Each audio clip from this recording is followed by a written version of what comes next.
And we're on, and this is 3 yards per carry. Chris Kaufman is not here, but Simon Clancy is.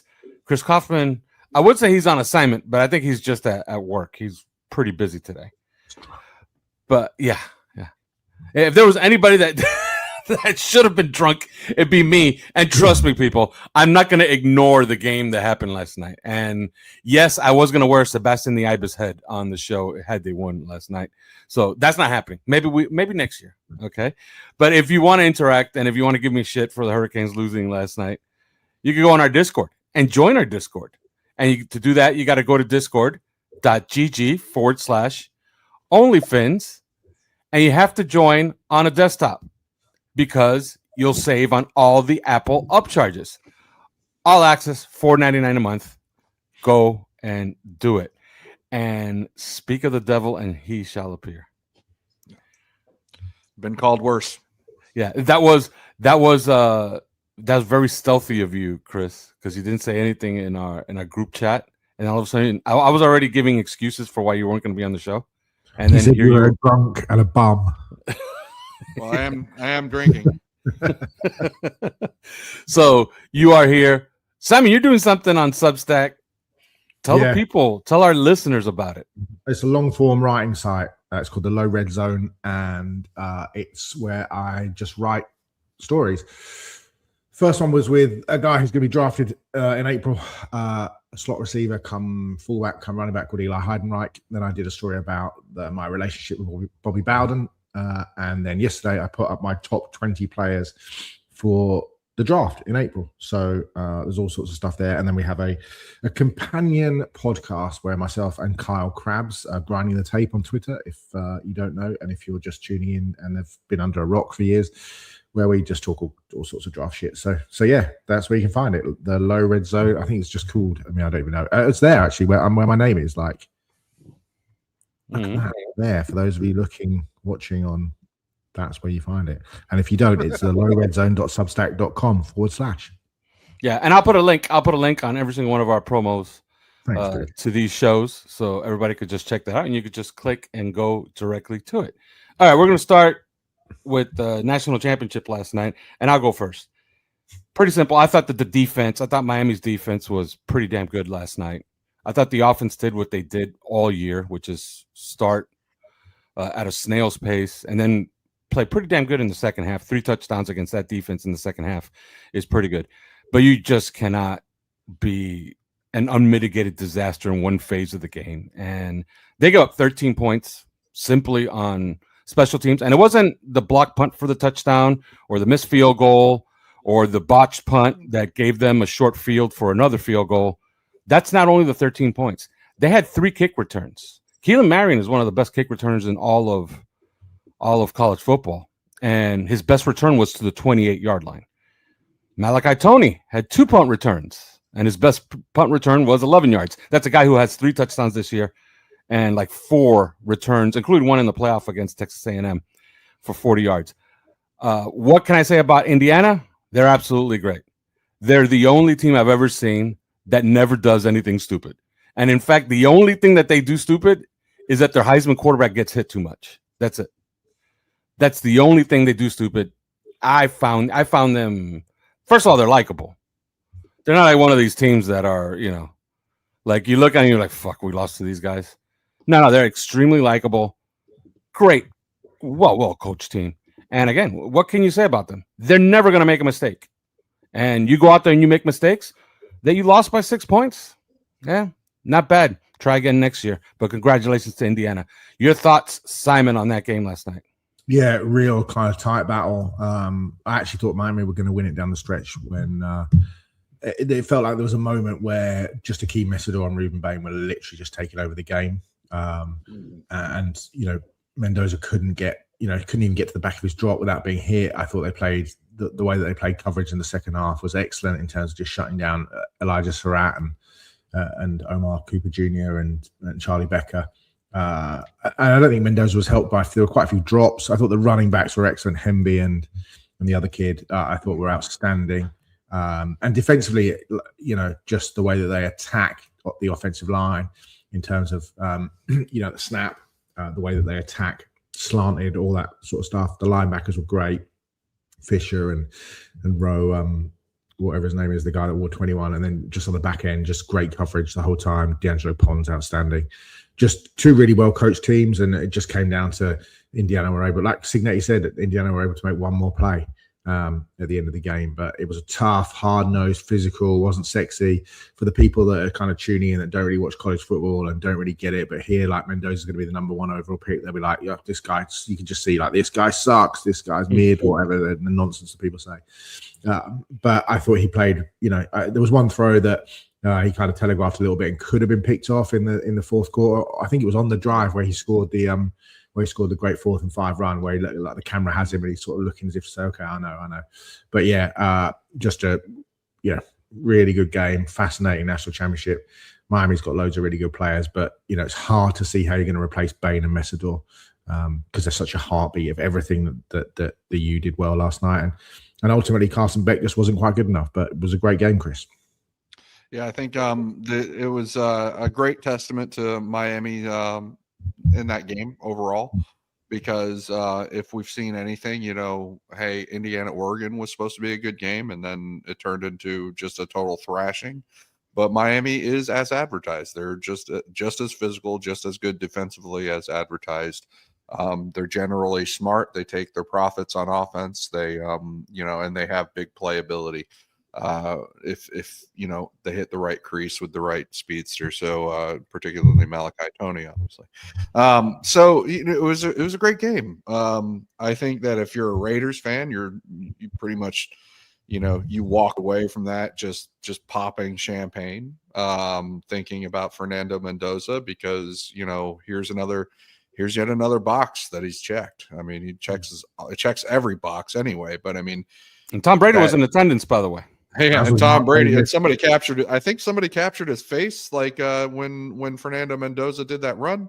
But yeah, so Tom Brady in attendance. Mark Davis in attendance. John Spytek was in attendance. Yeah, John Spytek in attendance. Everybody. I mean, this is just a well-known, really well telegraphed draft pick, and that's fine. That's the way. You may as well announce it now and just let us get to the second pick. Do you know what I mean? It's like...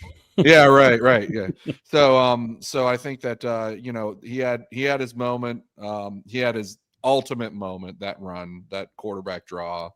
But otherwise, Miami did such a great job through the game. Like, okay, yeah, you're a good quarterback, but you can't throw the ball if we rush the hell out of you and keep jacking you up with our pass rushers and our big guys up the middle and around the edges. And you also can't, it doesn't matter how on target you are if the receiver can't catch the ball, because he's being blanketed so well that he's just not in good position. And he was throwing strike after strike, but they weren't coming down with them. And yeah, he did. I think you accurately, like in the fourth quarter, there was one ball they probably wish that he didn't throw. It got away with it. Yeah, it's Ethan O'Connor. He leads the league in drop pick sixes. Yeah. So I think that, but still, I mean, you walk away from that game, if you're a Raiders fan, just tickled because of the toughness factor, like, here's another box, he gets jacked up and he's got a bloody lip and everything right away in some of the first plays of the game. And then he goes and does that. Other people saying that they've never seen that before. I think Lance Zierlein said that he's never seen that run before in his tape. I disagree with that. I think that there are some other ones that you can look at that would be like, that's interesting. But by the way, on that run, sorry to interrupt you. On that run, Corey Heatherman said that they prepared for that because they saw them do it twice in the season. And they asked him, if you had anything to do over, would you do anything? He says, yeah, I would have called timeout to reiterate, we practiced against this. Yeah. But he had looked at Mo Toure, and Mo Toure looked back at him and told him, yeah, I know it's coming. So they knew the quarterback draw was coming, and it still got the touchdown. But and that's the thing about great players making great plays. Like sometimes, like in some of the catches that Elijah Sarratt made last game against Oregon, for example. That's a great player making great play. Like, yeah, the ball is right there on the back shoulder, but that's a receiver doing all the work right there and just coming down with it. You know, and in this case, the quarterback just beat them with his legs and his vision and balance and all those things. But you know, no shame for Miami. Like, look at what happened. It's consensus number 2 voting for Miami coming out of the championship game. It's consensus number 1 and number 2, and it's how it should be.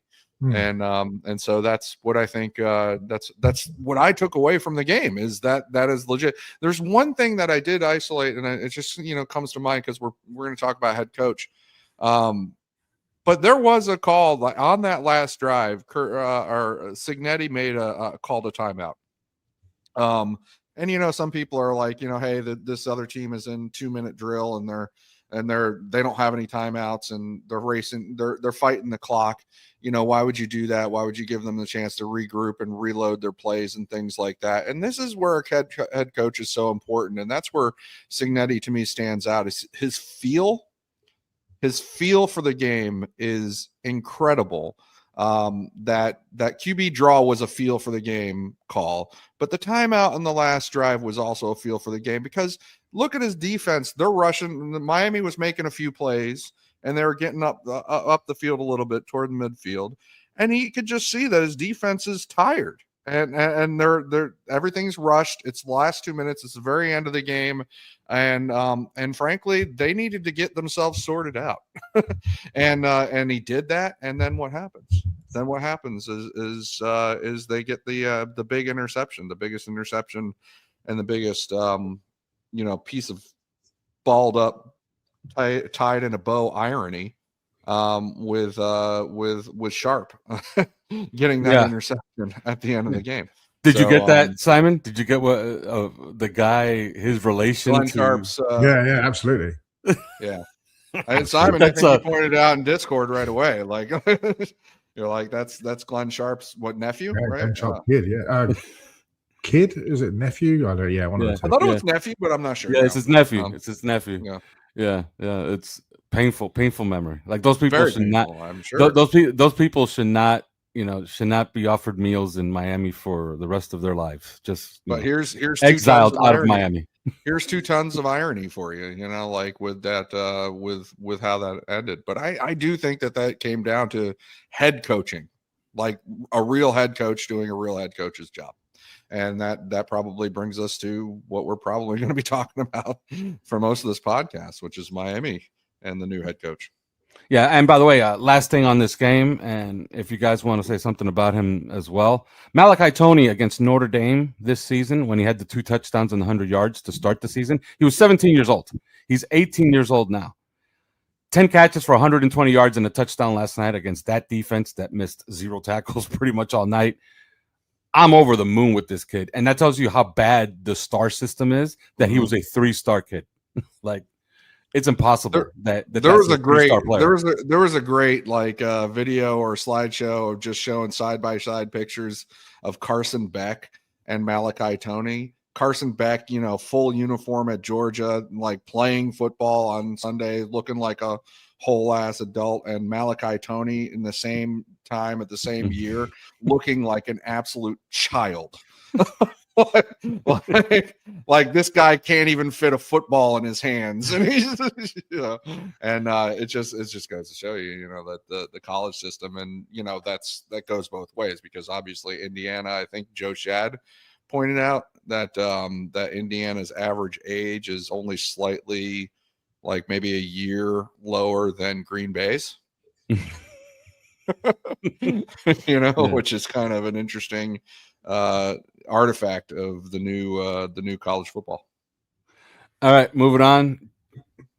Dolphins have a new head coach, Jeff Hafley.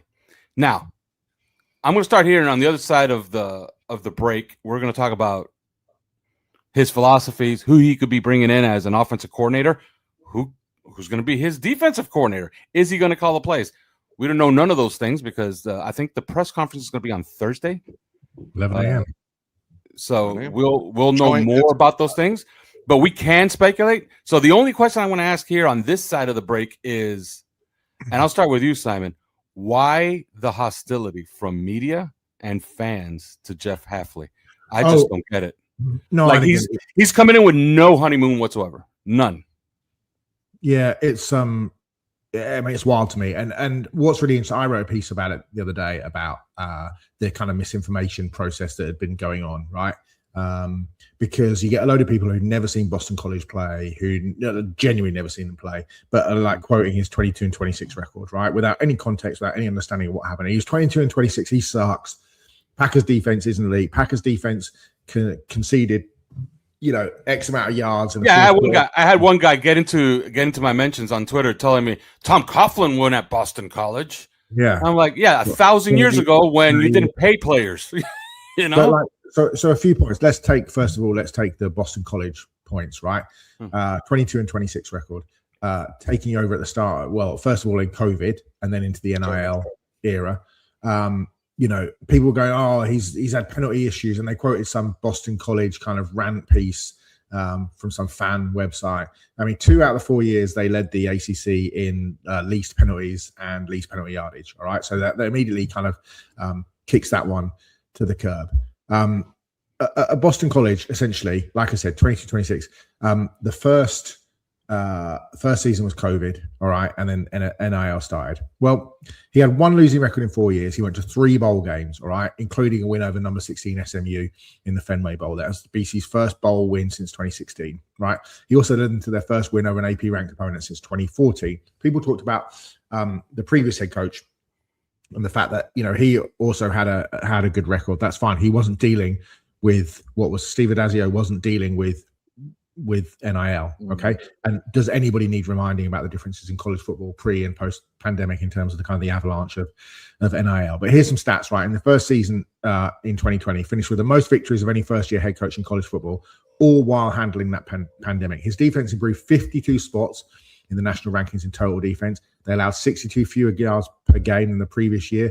A year later, in 2021, his defense was 3rd nationally in passing yards allowed. This is Boston College. This is not Florida or LSU or Georgia or Alabama or Miami or Ohio State or Penn State. This is Boston College, okay? Top 30 nationally in 6 other categories: total defense, red zone defense, first down allowed, third down percentage, team passing efficiency, and defensive touchdowns. Twice they led the ACC in fewest penalty yards. Oversaw 3 of the top recruiting classes in BC history. He kept Zay Flowers at the team when NIL money was absolutely, and people were, because of his relationship with Zay Flowers. That's why. All a small, Power 4 school. And people say Boston College isn't a small school. They've got loads of money. Well, look it up. On the NIL index, they're not in the top 75 in terms of money to spend. All right. So all these other ACC teams are getting super rich around them. Louisville. I know Clemson don't, Clemson have a load of money. They don't go into NIL, but Florida State, et cetera, Miami, Boston College just do not compete on that level. And even his disappointing year, the 3-9 season, needs some serious contextualizing. All 5 players on the offensive line had to be replaced. The quarterback, Phil Yurkovich, who people were talking about as a potential riser into the second or even the first day, regressed as badly as any player in college football that year. They led the ACC in a number of games missed through injuries, and the special teams unit fell off a cliff. These are excuses. I get that. People say, it's just excuses. You're just parroting excuses. Okay, that's fine. The same hack piece that said that his team were penalised and had a load of penalties said that this is a team that should be getting 8 and 9 wins a season. What's Bill O'Brien's record since Bill O'Brien took over from Jeff Hafley? Okay, 2 seasons. This is Bill O'Brien, who went to the playoffs 4 out of 6 seasons as head coach of the Houston Texans, won Super Bowls with the Patriots, etc. Bill O'Brien is 9 and 16 at Boston College. They were 2 and 10 last year, but so context is really important in these things, right? Then he took the Packers job, all right? And he took the Packers job. He left Boston College. And people are going, he left Boston College because he didn't have any spine. He didn't have any background. Well, the problem is that he is a great teacher. Like Richard Sherman, Darrell Revis, Micah Parsons, Hall of Fame players, all 3 will, effuse about how great he is as a teacher, what a great communicator is, what a great leader he is, all right? He loves hands-on teaching. Some guy a player that I spoke to who played under Hafley told me that he just loves the grass under his feet and he likes to be out teaching. In Green Bay in 2024, And I had loads of people go, well, their defense sucked. He's only been in the NFL 1 year. His defense, it's like, no, he's been a coordinator for 2 years, actually. And in fact, before he went to Boston College, he had the number 1 ranked defense in college football at Ohio State, who were terrible the season before, and he completely turned them around. He turned Green Bay from the 17th ranked defensive unit into the 5th ranked unit. They were the 6th best scoring unit in football. They had 31 takeaways in his first year, tied for 4th best in the league. He turned Xavier McKinney into an all-pro. It was the biggest 1-year improvement in the NFL that season in terms of takeaways. They jumped from 27th to 7th in DVOA. Their rush defense went from 26th to 7th. And they finished 7th in rushing yards allowed per game. And then this season, their defense was similarly good. Numbers weren't quite as great, and they certainly fell off at the end of the season. But they were also missing 5 of their 6 best players for multiple games. Micah Parsons, Devontae Wyatt, arguably the best young off-ball linebacker in the league, and Edge Cooper, Evan Williams, the kind of rising star safety, and he's helped turn Evan Williams into that position, and Edge Cooper. Of their 8 defeats, 6 came by a total of 25 points. Not 25 points, a total of 25 points. 4 of the defeats were by 4 or less, and 2 by 6 or less, including 1 in overtime. So they lost an overtime touchdown. Even in that playoff defeat to the Bears, where, yes, they did collapse late on in the fourth quarter because the offense couldn't stay on the field and the defense was literally having to go back in. I mean, Green Bay had possessions of like 51 seconds, 27 seconds. It's like defenses literally go and sit down, pick your helmet up, get back on the field.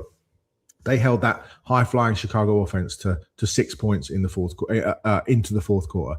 So, and people, and I will stop ranting in a minute, but what really has frustrated me about the conversation, the narrative over the last 24 to 48 hours is people, I think, believe that how your defense works, or whether or not you gave up yardage in the second half to the Chicago Bears or you gave up 40 points to the Dallas Cowboys, they believe that is directly correlated to your ability to be a head coach. And I find this baffling. This is, yes, the 32nd worst, or the 32nd ranked defensive coordinator in the NFL is not getting interviews in this cycle, right? But there is a reason why these people are being hired, and the reason why these people are being interviewed. And that is not because their defense gave up 40 points to Dallas, or, Micah Parsons got injured and therefore they couldn't get pass rush in the fourth quarter against the Chicago Bears. It's because they're fantastic leaders. They are people who are great teachers, and they're seen as people that can run franchises. His job as a head coach of the Miami Dolphins will not be to specifically game plan for the defense week in, week out. I wouldn't imagine. His job is as the leader of the team. And people have not been able to separate these two things, which I find wild.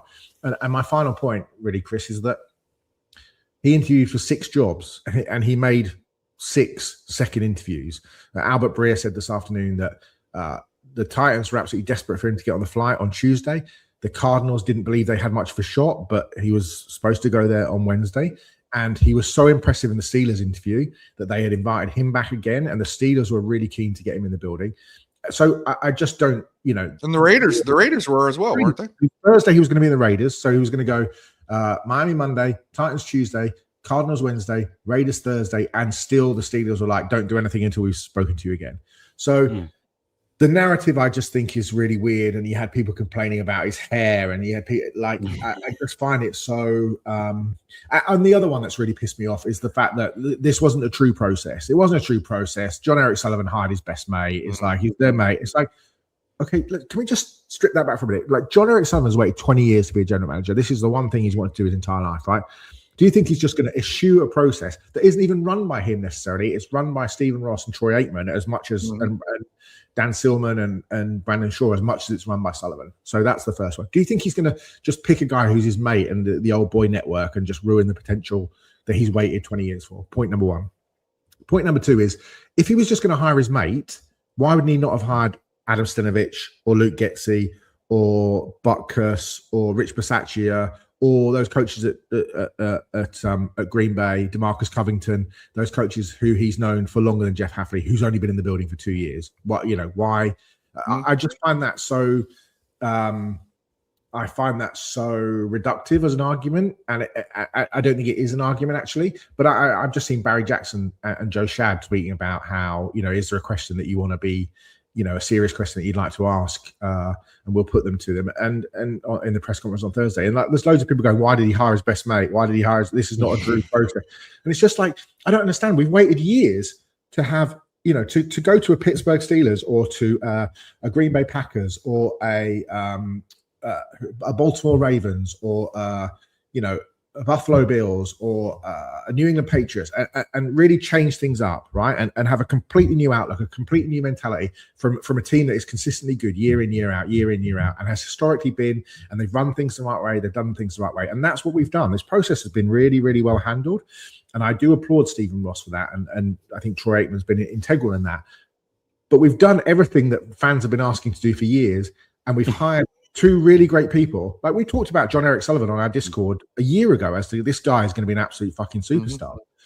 And then, you only have to see what Hafley is doing. I've seen every single Green Bay Packers game in his tenure because my partner is a Packers owner.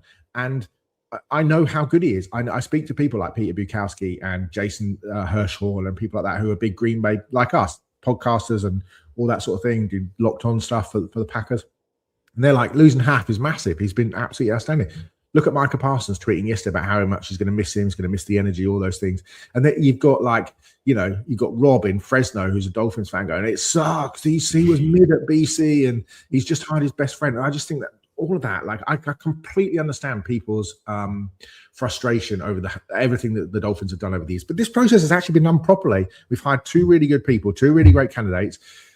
You listen to people like Albert Breer and Tom Pelissaro and all of these talking about how important and how well regarded Hafley is. And we've hired the guy that everybody's talking about, and people are still not happy. And I get it. I get that people are disillusioned with the Miami Dolphins in the round, but this, to me, some of these kind of excuses and things that people are bringing up, Chris, just blow my mind.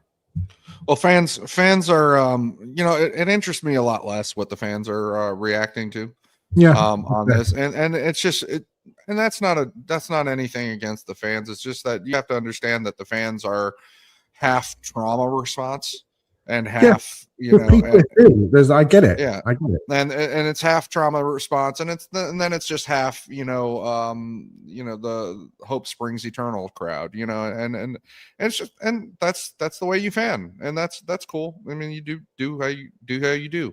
I was reminded of that today. I'm kind of like panning some of the Hafley stuff that's going on out there, and the guy's like, hey, listen, it's social media, let us overreact. I'm like, there's value to that. I get it. I'm not going to tell you how to be, but at least have a little bit of perspective on what we're talking about in terms of humility and what we know and what we truly don't know. And when people are talking about, I would have preferred an experienced head coach, I get that as a preference, but to have that as some absolute rule is almost like, cordoning off all of the successful coaches in NFL history, of which there are many, and in fact, probably most of the successful ones in NFL history were first-time head coaches, when they got hired, or, not all of them, but like many of them were. And you're basically saying all of that is bullshit. Because all that counts is the ones that had head coach experience already. It's obviously not a universal strategy to just always go for an experienced head coach. It did seem like it would be the strategy this time around, but that's not for good reasons. It was for bad reasons that we're in this part of the plot line where we swing from the first time head coach to the guy to a Jeff Fisher or something like that, like that seemed like where we were in the cycle, but that cycle is not a good cycle. So, have a little bit of awareness of that. Have a little bit of awareness about how we can't tell shit about assistant coaches, because the buck stops with really only one person, and that's the guy at the top. So, when you're trying to weed out, and extrapolate, who is attributable to this success and who is not, and stuff like that. We haven't played for these guys. We haven't coached with these guys. We weren't in the interview rooms. We don't know shit about these guys. I've likened it to astrology. It's a science in name only. It's not a real science. You hope for the best. You hope not to get the ick on the first press conference. Like, I can think of some guys, some past Dolphins head coaches that turned me off kind of on the first press conference, Cam Cameron being one of them. And so, I think that's all you're really hoping for. But otherwise, you're just kind of being aware that we don't know shit. And our opinions aren't really informed opinions. They're not informed opinions. I mean, they're informed by some things, and there are a few coach candidates out there that have enough of a track record that maybe we can have kind of a semi-informed opinion about them. Obviously, that's not what we're talking about here. So, the puts and takes here on Jeff Hafley are that, obviously everywhere except with the Miami fandom, this is universally hailed. Right. I haven't seen a bad word about him from anybody on the national level. Right. Or anybody on the Green Bay level. Not a single bad word. He is at least a well-qualified and well-experienced defensive coordinator, which you can't actually even say that about Mike McDaniel when he was hired. He had been an offensive coordinator for 1 year, had never called plays. And so, that's maybe coming out of Miami, he's in a little bit different position because he's been calling the plays for 4 years, but coming into Miami, you couldn't even say that the guy was a well-experienced and well-qualified offensive coordinator because that wasn't true.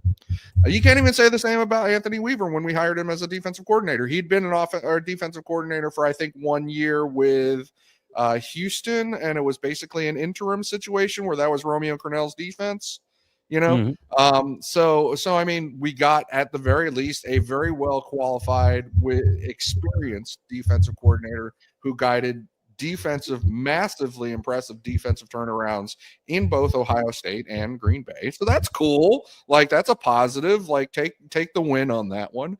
A guy who speaks, who doesn't make you cringe all the time. He seems bright. He's very engaging. The press will love him. Right. Because he's very engaging with the press. So, take the win on that one and then realize that we don't have anything solid to go on to say nobody. And I say we, I don't just mean myself. I'm not saying the royal we, I mean all of us. We don't have anything solid to go on to say, oh yeah, this is where the curse stops, or oh yeah, this is just a continuation of the curse. We don't know that. And we never did. And we never will.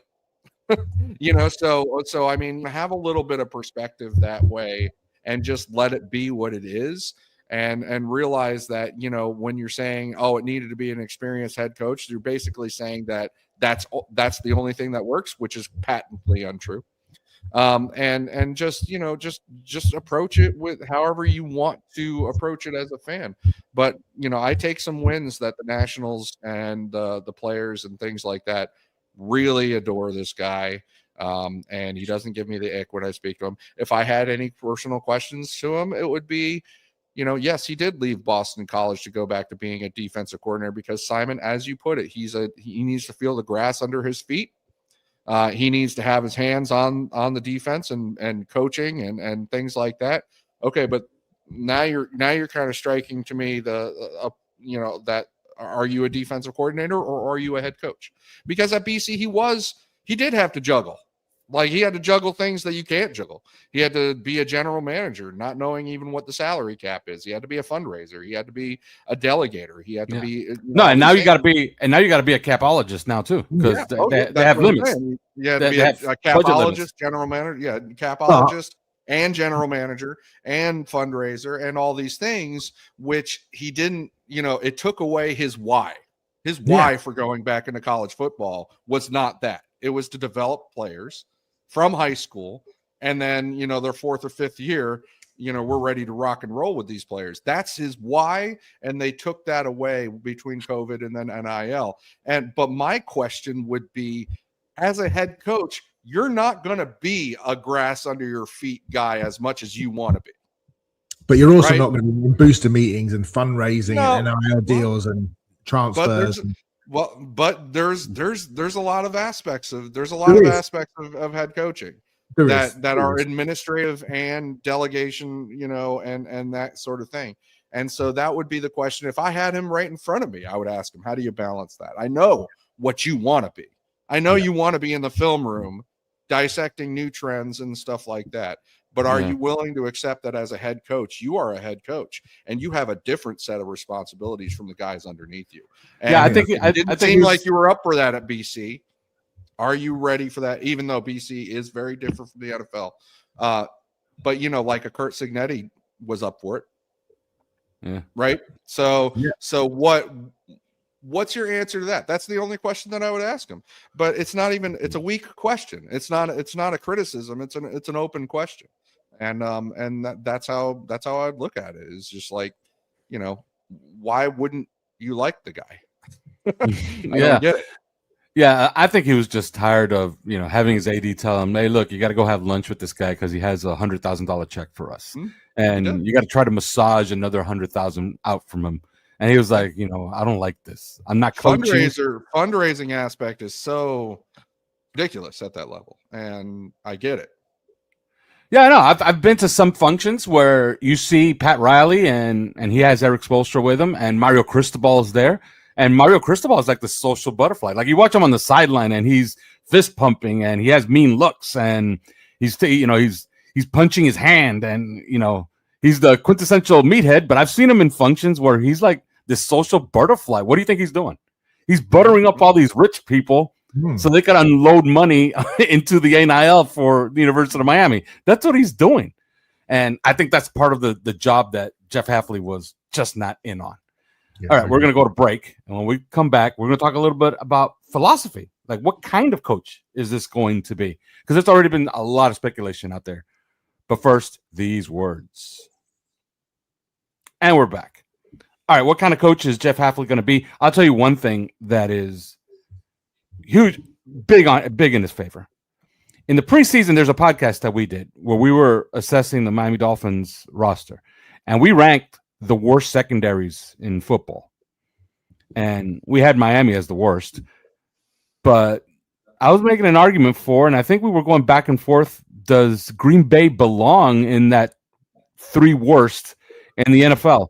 Well, guess what? That's a top 10 defense, and that secondary got a little better as the season went on. They didn't have a production like Miami got with Rasul Douglas or a renaissance with Minkah Fitzpatrick.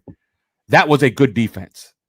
He knew, not to say that he knew how to hide these guys, but he knew how to manipulate his defense in a way to make it effective week in and week out. I think his performance was damn good this year as a defensive coordinator. I don't care. Like you said, they blew the 21-3 lead, and Florio led today with that's who Miami hires, the guy who's famous for blowing a 21-3 lead in the playoffs. And I'm like, okay. There's context to that. They couldn't run the ball in the third quarter. The defense is out there for a billion plays. You're going to lose. The game against the Cowboys. Cowboys have a great offense. Number 1 offense in football. They were at home. They were hot. Yeah, they scored 40. But, you know, there was context to that too. Yeah, the secondary was not good in that game. Micah Parsons was kind of non-existent in that game as well until he got his lone sack and lone tackle in overtime. So I think there's context to all of that, and all I can say for, you know, what kind of coach we're getting is a guy who has adapted, and that's more than you can say for the previous head coach here, and even the defensive coordinator we had here. Right, so, just on that point, right? I've got the play-by-play of that wild card game in front of me, right? Green Bay get the ball up 21-3 to start the second half. 3 plays and they punt. Bears come out, 8-play drive, 4 minutes 46. Packers back on the field, 3 plays, punt. Bears come back on the field, 9-play drive, 5 minutes 17. Green Bay, 5-play drive, 2 minutes run off the clock. Fourth quarter, Bears get the ball, 7-play drive. Next drive, and it's now 21-9. Green Bay, 3 plays, 10 yards, 51 seconds. Next drive, Bears, 7 plays, 66 yards. Okay, so of the 1, 2, 3, 4, 5, 6, 7, 8, 9, 10. Of the first 10 drives in the second half, Green Bay go 3 and out. 1, 2, 3, 4 of 5. And the Bears, at minimum, have 8 plays, 9 plays, 7 plays, 7 plays, 10 plays on their 5 drives. I mean, that wears the defense down just a little bit, especially when you're without Micah Parsons, Lucas Van Ness, Rashawn Gary isn't playing. Devontae Wyatt's not playing. Edge Cooper's out the game. You're down to, they're playing their fourth and fifth string linebackers, Isaiah McDuffie and the rookie, Bangali Kamara, the kid from Indiana or wherever he's from. So, like, come on, can we be serious just a little bit? Mm-hmm. Yeah. Context is king, guys. Yeah, Rashawn Gary, first of all, is not the player he used to be. And Edge Cooper and Micah Parsons are the best at their positions in all of football. So when you're missing those two guys, like, come on, there's context to all of this. What kind of coach are we getting, Chris? At least what have you seen as far as his performance as a defensive coordinator? I mean, as a defensive coordinator, what kind of coordinator he's going to be is I think he took a lot of lessons from when he was in San Francisco and when he was running with some of those guys, some of those other guys that are. He's going to be a middle of field closed, in his own words, kind of defensive coordinator. If he is, if he's hands on the defense, which I believe you get some grace probably in your first year or so that you're trying to establish your new program. He's going to be pretty hands-on with that defense this year, and that's fine. But he's going to be a 4-down lineman kind of guy. He's going to be a lot of single high. And when they have to manufacture different looks, then they'll manufacture different looks. He talked about at BC just before starting out at Green Bay that he is they invented some looks that kind of simulate too high that are still middle of the field closed. And so I think that also he has made a living off of doing increasing amounts of man coverage. So we should be kind of aware of that. Especially press man. He's big on jamming receivers and, kind of shutting down the route tree that way and things that your friend Peter Bukowski pointed out like a long time ago. So I think that he's going to be a good defensive coordinator. He's a good communicator. They say great relationship builder. And I think that that's kind of proven out by some of the players that are talking him up. Yes, you could say the same about Mike McDaniel heading in. I get that. And that's fine. But what I take from it is he is a head coach who at least is a well-experienced and very sound defensive coordinator candidate. And we'll see if he's ready for that top job. And we just don't know that. And that's fine because you're never going to know that. And not even with an experienced head coach, it could be another Jeff Fisher situation, for all you know. So we don't know exactly what he's going to be otherwise. But what I will say is that this is going to be draft, develop, keep. That was his why. That was his why for going into college football. That was his why for going away from pros and into college. He wanted to get in guys, recruit them from high school, teach them for 4 years. By their fourth and fifth year, he's got them on the field ready to kick ass. And that's what he went into college football to do. They took away that why, and so he went back into the program and game. And he's married with a general manager who has just been pounding that message over and over. We draft, we develop, we keep. That's what we do. We draft, develop, we keep. And it's such an opposite message from what we've seen in Miami recently. So you're getting guys who are quote unquote aligned. Sometimes I hate the jargon, but they are aligned, that way. It's a draft, develop, and keep game. And that's what the two of them are going to try to do. And so we'll see how it works. Yeah, and somebody was telling me earlier today, if Anthony Weaver doesn't get a job, what does it mean for him here? Well, it means that he's fired because if you ask me, they coached in Cleveland in 2015. Like Weaver was defensive line coach. But if you ask me to find somebody that had a defensive philosophy that was the exact opposite of Jeff Hafley, it would be Anthony Weaver because Anthony Weaver is a middle of the field open guy and likes to start everything in two shell. While Hafley is middle of the field closed guy almost exclusively and likes to start showing, a single high or, cover three and then moves into quarters. Like he disguises in reverse while, look, kind of similar to last night. Miami with Corey Heatherman is kind of like Jeff Hafley And Indiana is more like Anthony Weaver. Indiana just lines up in 2 deep shell every single play. And you look at it and you're like, oh, this is cover 2. No, it's not. Because at the snap, it's something different. This is in reverse. So if Anthony Weaver is retained, he essentially just has to adopt Jeff Hafley's entire philosophy from scratch. So I don't know if you have an opinion on that, Simon, or you want to move on to what kind of staff he can put together. I mean, let's go on to staff, because we could be here for a long time on Weave and philosophy.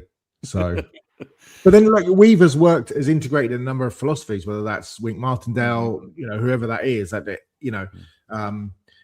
I do think that there's part of me that believes that Weave's scheme. I mean, look, he ran so many different, he ran so many different formations. Do you know what I mean? In terms of how what we tried to do on defense. I mean, you go back and look at some of the things that he's done over the past, however long he's 2 seasons he's been here, in terms of, I mean, he's run multiple, 1 to 2 high disguise structures, different variations of 3 bars, all out 0 blitzes. We've had sim pressures, we've had zone quarters, we've had half combos of formations, we had 3 cloud and palms, and multiple 2 deep corner sims, and sometimes to his detriment.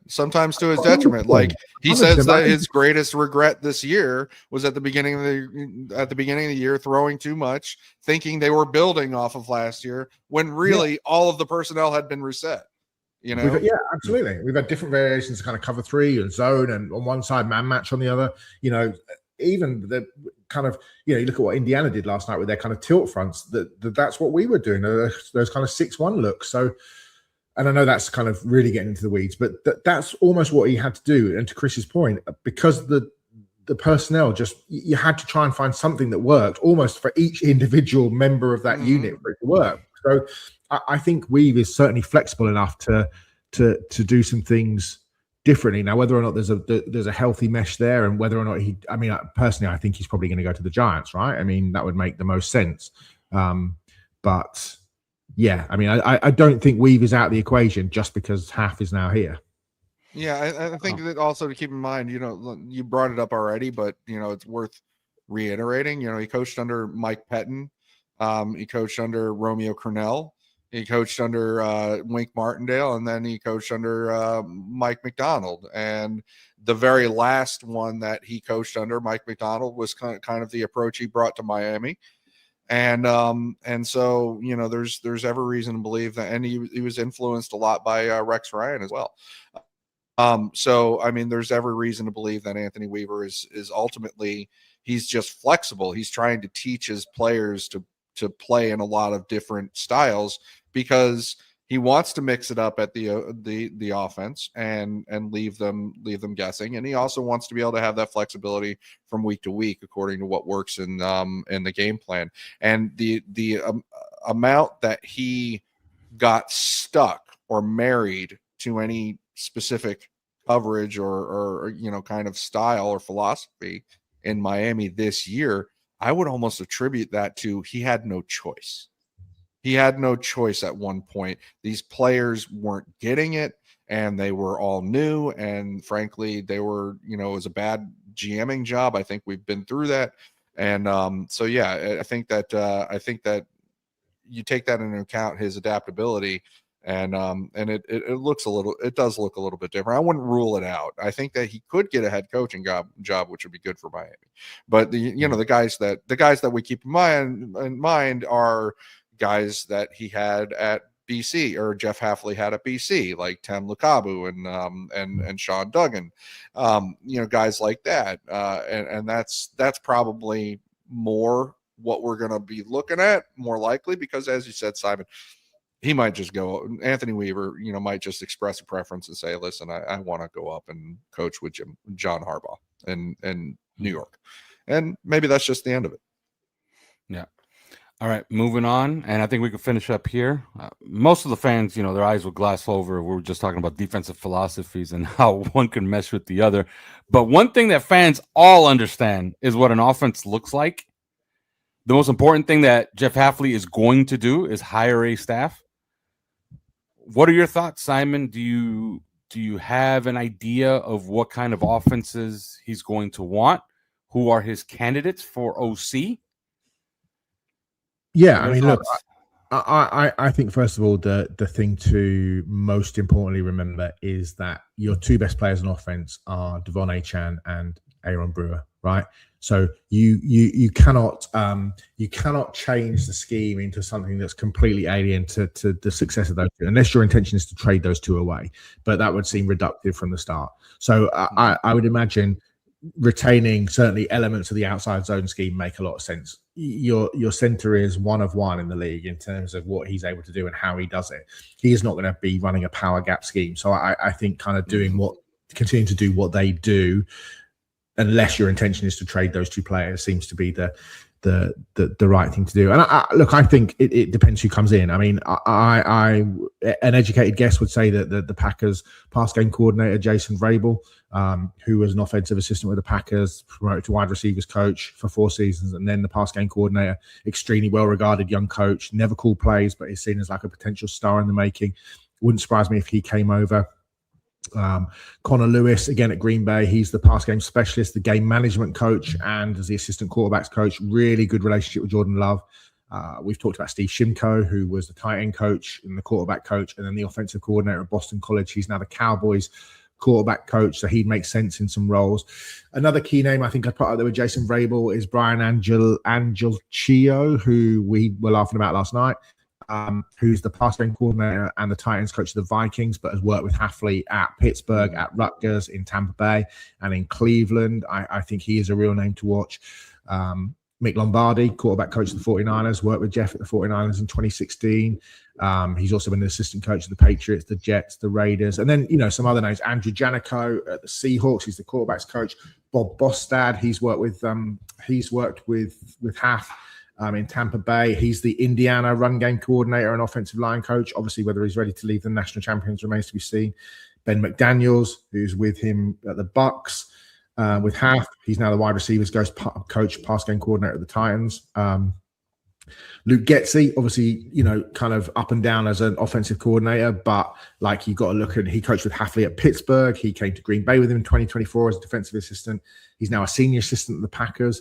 And look, I wouldn't even be surprised if Nathaniel Hackett came in at some point. Obviously, he's been a head coach and an unsuccessful one at the Broncos, but he was an offensive coordinator of the Bills, of the Jaguars, of the Packers, and he's now a senior assistant or a senior advisor at Green Bay, a job he undertook in the past season, just as somebody who Haf can rely on as a kind of a senior voice, as a bit of a, like a Jim Caldwell, that kind of guy who can just come into the background. So I think, some of that, look, even Kurt Signetti's brother, Frank Signetti, he was offensive coordinator. He's offensive coordinator at Indiana University of Pennsylvania at the moment, but he was with Haf at Pittsburgh, at Rutgers, and at BC, where as the offensive coordinator and quarterbacks coach. So, I'd definitely keep an eye on some of those names, but I would probably lean towards a Jason Vrabel or the guy from Minnesota, Brian Angelico. I think it's Angelico is the way. Yeah, is the way. And look, Adam Skinovich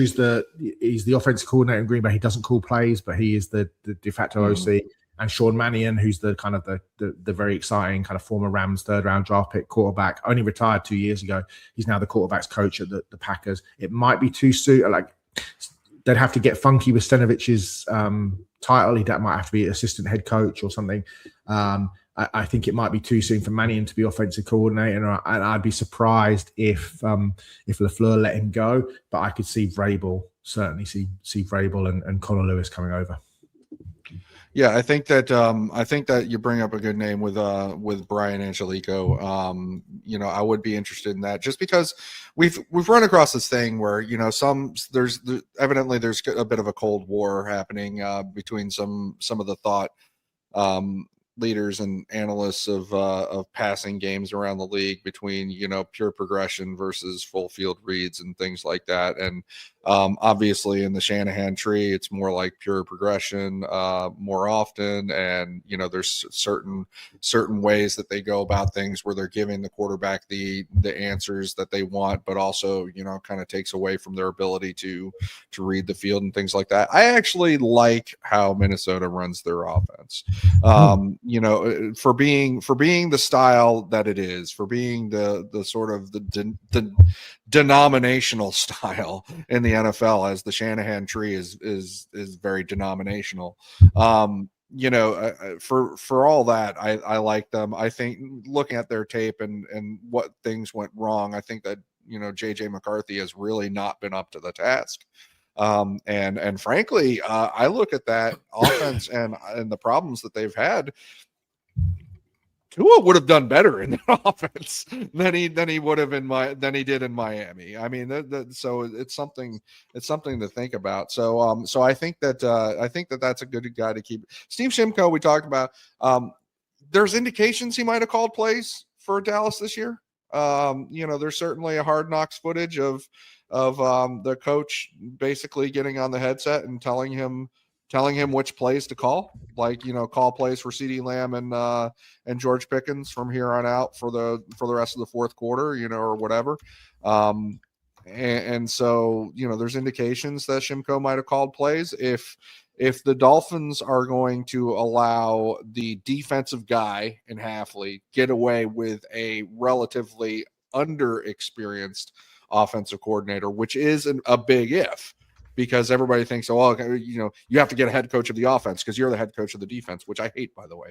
But I think that if they're going to allow him to get away with that, then Steve Shimko is certainly one to doesn't hurt that he helped Dak Prescott have one of his best years as a pro this year. So that's a guy to keep an eye on. One underrated aspect is the strength and conditioning coach, which I think is an interesting question, because Miami, we talk about needing to be ripped up from the floor up, basically as a team.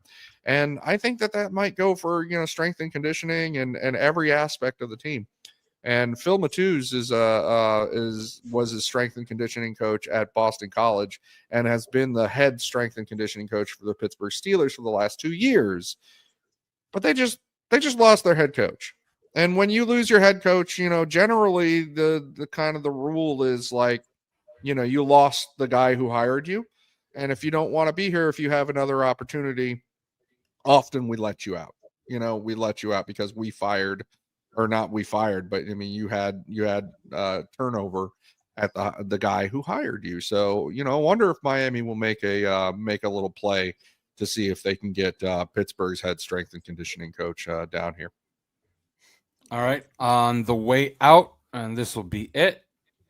Any thoughts for the games this past weekend? What did you think of anything in particular? I'll give you one. Seattle's overwhelming. They're absolutely overwhelming. And I don't think they're better than the Rams. So I think that the Super Bowl champion will come out of that NFC Championship game. That's pretty much it. Like, what else can you say about Buffalo? Like, they just find new and inventive ways to, lose in a way that makes you want to jump out of a window. Yeah. So, I did feel sad for Josh Allen. I really like Josh Allen. I know 92% of Dolphins fans will be chucking their phones or their whatever. I did feel sorry for him, but it was quite funny. The Bo Nix thing is frustrating because it makes you feel like the Patriots are going to make the Super Bowl. Just walking right in. So they're really good, clearly, and Drake May is really good. I think that Texas defense forced an interception and 4 Drake May fumbles, and we're still dominated. CJ Stroud just threw another interception, I think. So, that's pretty wild. I think the Seahawks defense their Seahawks are great in all 3 phases of the game. I think losing Charbonnet is an issue, but I think they'll be all right. I just love the Rams. I just think that, I thought Sean McVay, I was about to say I think they're well coached, and they are. But I thought McVay had a terrible game against Chicago. I thought it was one of the worst Sean McVay coach games I've ever seen. But I just think on that kind of that fast turf with Nakua, and I think it'll be such a good game. And I think the winner Super Bowl winner does. I agree with you, Alf. I think it does come from the NFC. Chris? Yeah, I don't know I don't know who's going to win the Super Bowl. I hate that the Patriots are going to skate through, and they are. No, I don't think Jarrett Stidham is pulling out some kind of miracle. So that's beginners. But otherwise, obviously it's really impressive what the Seahawks are doing, and that's another Clint Kubiak and the way that they run their offense. Not all of these Shanahan guys run everything the exact same way. They don't. They call different plays. They have different approaches. So I think that's another one that's been obviously a very sound, but how can you not root for Sam Darnold, coming back from what being ruined in New York and just becoming this, he's a star right now. So I think that's an interesting story. Yeah, no, it was an awesome weekend of games, except for that one. Like that was just an absolute drubbing. But San Francisco just ran out of players. Like at some point, it's just so much you can bear. Yeah, they couldn't do anymore. That was pretty much it. And I do agree with you. Like maybe because Denver's defense is really good. Maybe it's low scoring. Maybe they get lucky. But I do think the New England's headed to the Super Bowl, which is insane. Sucks. It sucks. It sucks. But what it does do is underlines what a great quarterback and good coaching can do for you. Yeah, that was a quick fix. That team was 4-13 last year, and generally terrible. And here we are. Here we are, one Jarrett Stidham away from the Super Bowl a year later. All right, that's it. There's no more. Remember, you can see it right there if you're watching us on YouTube. But if you're listening to us, it's thelowredzone.substack.com. And I will put a link to that on every single one of our promotions from now on. And, of course, go visit us at OnlyFans, discord.gg/OnlyFans. Do it on a desktop. All right. We'll talk to you again next week. Cheers, boys. That was good shit. Cheers. Yep. See you later. Just